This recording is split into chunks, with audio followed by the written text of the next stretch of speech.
আসসালামু আলাইকুম। বাংলাদেশের জন্য একটি ব্রেকিং নিউজ এবং গুড নিউজ নিয়ে আসলাম আপনারা যারা টিকটকে আছেন তাদের জন্য। সেটা হলো সকল ষড়যন্ত্র, প্রপাগান্ডা এবং টিলুপ সিদ্দিকি ইস্যুকে উপেক্ষা করে ব্রিটিশ গভর্নমেন্ট তারা দেখিয়ে দিয়েছে আমরা এগুলাতে কান দেই না, আমাদের কমিটমেন্ট অন্য জায়গায়। সেটা কি?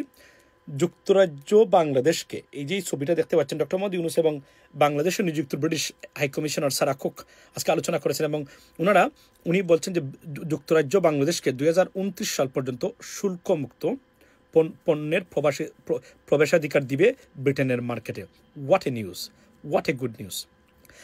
এটা তো গুড নিউজ, এটার আরও একটা ইমপ্লিকেশন আছে, সেটা একটা জটিল ইমপ্লিকেশন এটা আওয়ামী লীগের জন্য। সেটা হলো, আপনারা জানেন যে টিউলিপ সিদ্দিকি কেন্দ্রিক মামলার যে রায় ব্রিটিশ গভর্নমেন্ট কিছুটা অসন্তুষ্ট বলে মনে করা হচ্ছিল, সেখান থেকে বাংলাদেশের বিরোধী প্রপাগান্ডা মানে আপনার সয়লাভ যারা আছেন বর্তমানে, আপনারা জানেন কারা কারা আছেন,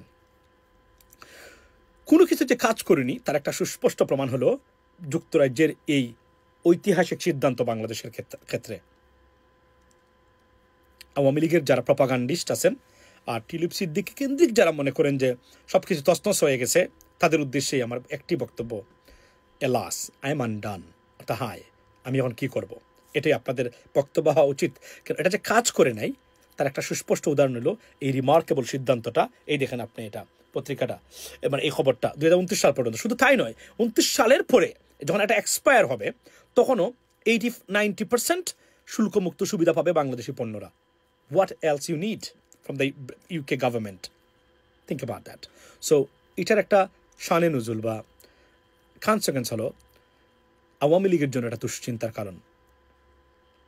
কেননা টিউলিপ সিদ্দিকি কেন্দ্রিক বিভিন্ন প্রপাগান্ডা ছড়িয়ে বাংলাদেশের বিরুদ্ধে ব্রিটেনকে ইউজ করার যে কনস্প্যারেসি বা কার্যক্রম তারা নিয়েছিলেন, সেটা হচ্ছে কতটা ফেইল এবং মুখ থুবড়ে পড়লো আজকে, সেটার বহিঃপ্রকাশ এই মিটিং থেকে।